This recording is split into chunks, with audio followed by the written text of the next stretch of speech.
Shout out to Squarespace for sponsoring this video.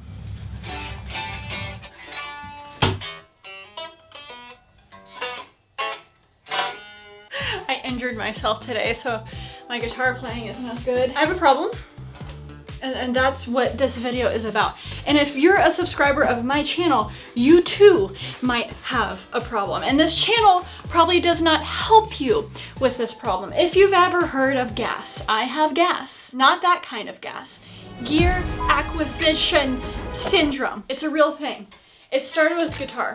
And I have to say, photographers, videographers, are pretty bad with their gas, right? You need the next new camera, you need the next new lens, you need lights, you need all those things. But here's the thing, nowadays, a lot of people need video work. So a lot of times you can justify it. Oh, I need this for this job and I can use it on the weekends on my side project, right?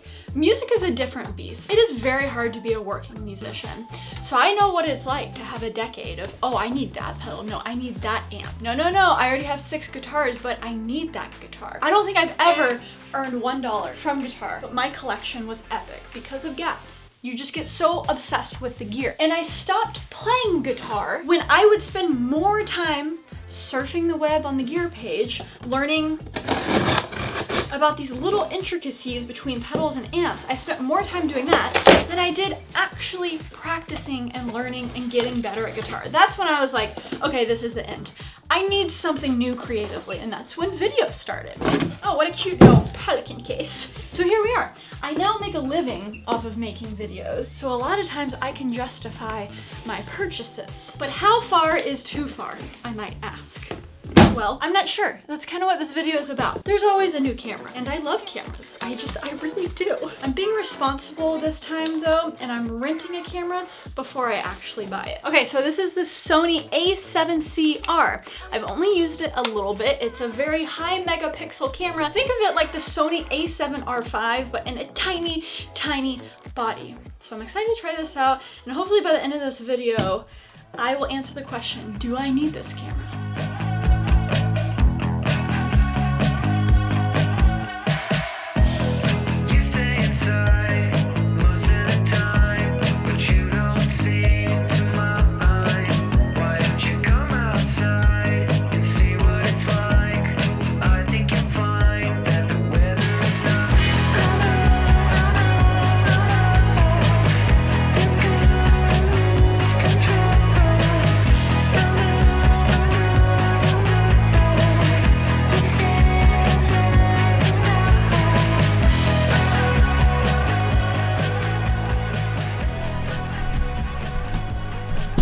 So a lot of that Malibu footage was really great, you know, go figure for a $3,000 camera. But the point is the form factor. So I would never bring my a7S III with me to just like a fun little date night, right? But I think what these smaller form factors Sony's offer is just more flexibility, bring in all those megapixels to many more places, and honestly just a fun option. It sounds so silly, but you know, my FX6s, my FX3s, they're work cameras, my a7S III. I have made video a job through those cameras, right? And this camera, the a7CR, the a7C, you know, the small form factor just makes it way easier to bring it places, but also it solves my current problem. Over the years, I have gotten very serious about documenting just kind of like everyday life stuff with my family and now with the baby. Say hi. Oh, she's so over this. And I've gone through a lot of cameras doing that, but really the Leica Q2, beautiful color, tack sharp, wide open, high megapixels, and a very small body. So it's been really the Leica Q2 for photos, and honestly, just the iPhone 15 for video. The best camera for you is the camera that you have on you, which is always your phone, right? But sometimes I found myself capturing these moments and like, oh, I want to use a real camera, right? Or the biggest thing is I want to use all of my nice Sony glass. And so this camera kind of fits perfectly in the middle for this like capturing life setup, right? It's the Q2 and the iPhone, or it can just be the a7CR. The only thing I'm struggling with is the price tag. It's $3,000. So we're gonna have to shoot with it more We're gonna have to shoot with it more. As I'm looking through those photos from Malibu though, I'm being reminded how great having a lot of megapixels are. This is something I first fell in love with the Leica Q2. It's crazy because you can shoot a photo but then be like, oh wait, this is really the photo, and like reframe and recrop and post, because you can really crop in so much when you have a lot of megapixels and it's still an amazing shot. Am I just talking myself into buying another camera? Do I really need this? Should I have just taken my A7S III with me to Malibu last night? Would it have fit in my purse? Gas. I got the gas. Okay. I'm gonna shoot with it a little bit more. Can I get a shot of you guys?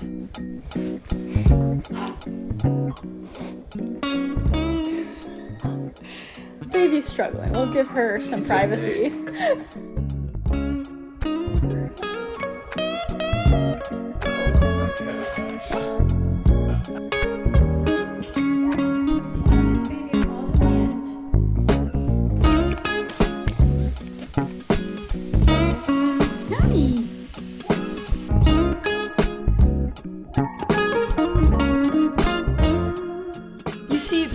Gas problem started with a camera that I bought that I really didn't need, but I was like, oh, I think I need it. And now I don't have a use for it, and I actually kind of don't like it. This is the Sony ZV-1 Mark II.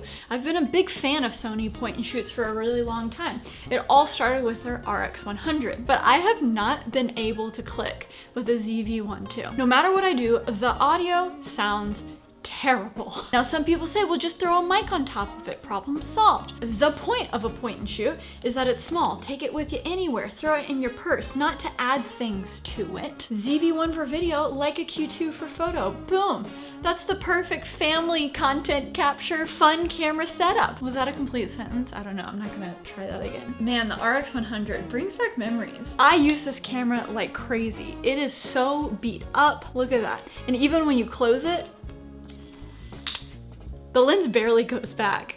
Look at these dings. This is a camera that I used, and feeling it now, it feels so much better than the ZV-1. I know this is more of like a sustainable material that they use, but this is so plasticky compared to this. Even though this is beat up, it feels heavy duty, it's metal feeling, and something I didn't notice until now, look how much smaller the RX100 is compared to the ZV-1. I don't know if you can tell. I mean, that's actually kind of crazy. It feels so much more smaller and compact.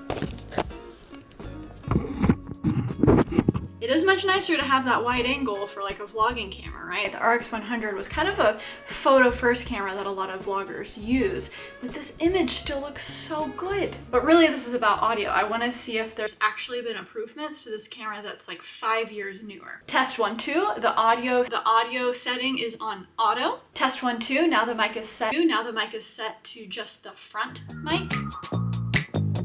We'll get back to cameras in 60 seconds, but I have to tell you about some new Squarespace features. Me personally, I've used Squarespace for my creative portfolio for now almost a decade. I talk about them a lot, and even for me, it's hard to keep up with all of the features that they're releasing. So you have to check out Design Intelligence. This is something that they've just released, and I love what they say on their site. It says, at Squarespace, Design Intelligence is built upon the belief that AI should unlock human creativity, not replace it. And oh boy, can this do some cool stuff. You can start building your website by using one of Squarespace's amazing templates, but you can now take it a step further using a thing called Layout Switcher, where you can easily experiment with a section's layout through curated designs tailored to your content. You can test out different site themes with fonts and colors based on whatever your brand is. And then of course you can use Squarespace's Fluid Engine technology to drag and drop whatever you want on your website wherever you want. Did that make sense? Basically, you have endless customization options, anywhere from, well, a plug and play template to using the Fluid Engine to completely customize your website. And then you have some really cool AI design features sprinkled in the middle so you can get your website tuned to the exact look that you want. The biggest AI feature that I'm most excited about, which is the most practical, is AI website copy. So So I was already doing this. I would go into Notion AI, I would come up with a description for my Stay Peachy hat, and it wasn't really great. So I put it through AI and it just came up with something so much more clever. Of course, you always gotta kind of edit it, add your spin on it, but I was already doing that outside on another app. And now you can do that right within your Squarespace website. And it's not just website copy, it's everywhere. They're also doing AI video descriptions where it'll summarize your video content for your audience with really compelling descriptions. They're also incorporating it in email campaigns, and the list kind of just goes on and on. Now, they just announced a lot of these AI features, so some of these things are coming soon, but some of them you can use right now. So yeah, Squarespace is always getting it. If you want to check out a free trial, you can go to squarespace.com, but hey, if you want to get started today, and I feel like you should, you can go to squarespace.com/Sara Dietschy, that is me, for 10% off your first purchase of a domain or website. Okay, back to camera talk, So I've been using the Sony a7CR, which is such a mouthful for the name. And honestly, I like it a lot. I love the pictures. I love that it enables me to use my nice fancy Sony lenses on a smaller body. I definitely need to get more compact lenses to actually make a camera like the a7CR worth it. If you got something to say it to the camera, Judy. You're so needy. So I really enjoyed the camera, and the biggest feature for me is the high megapixels. And that's what makes the camera stand out in my current Sony setup. The only thing that makes me hesitate is the price tag. Of course, I could go with the cheaper a7C II, but the 30 megapixel sensor, or the 26, I don't know what it is, that's not just special enough for me to shell over still the $2,300. I'm pretty sure I have that same sensor in the a7 IV that I have, just in the bigger body. I thought I was gonna have an answer by the end of this video, but I really don't. Can you guys please convince me to either one, give in to the gas, give into it. I do need this new camera. You know, having 7 cameras is totally normal. It's not a problem. Or do I just stick with my Leica Q2 and my iPhone for video, and occasionally bring out the a7S III. You guys gotta help me with that. But I'm gonna spend the last few minutes of this video talking about shooting video with your iPhone. Because, wow, ProRes is kind of a game changer. I wanna show you some footage that I've shot on iPhone, and you let me know if you actually think it's iPhone footage.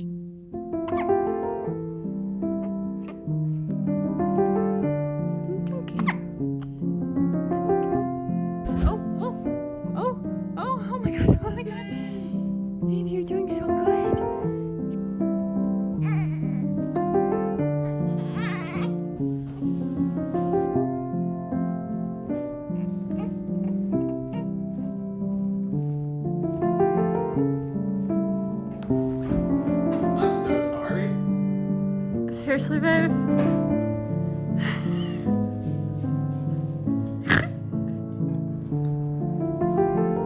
Thank you. That is iPhone footage. And a lot of that footage, I wouldn't have an extra camera on me because it's in the moment, it's with the family, it's with the baby. But that footage still looks really elevated and really beautiful. The only catch is recording ProRes within your iPhone camera app is a lot because it records in ProRes HQ. It takes up so much storage on your phone, and honestly, it's not super practical. But this app, the Blackmagic Design Camera app, has changed that for me. You not only have so much more control, you can change the ISO, the white balance, etc. A little hack, you're gonna get the most dynamic range out of your iPhone when the ISO is a little bit higher, around 1600, but a lot of times that's not practical. But the biggest game changer about this app is you can go to settings, go to Kodak, and select H.264.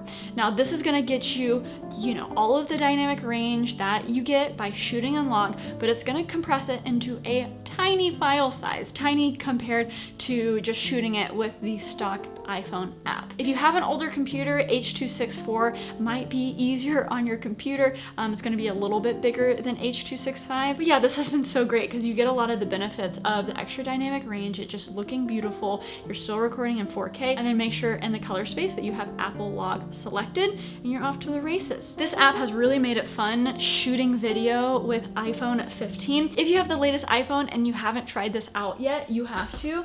I was kind of late to the party, but now that I have arrived, I'm not leaving. Okay, well, hope you enjoyed this Confessions of a Girl with Gas. I still don't know what to do. I'm probably just gonna watch more YouTube videos about it, read some more forums about it, because that's what we do. That's what we do. Check out my Squarespace link down in the description below. Stay peachy. Okay, bye.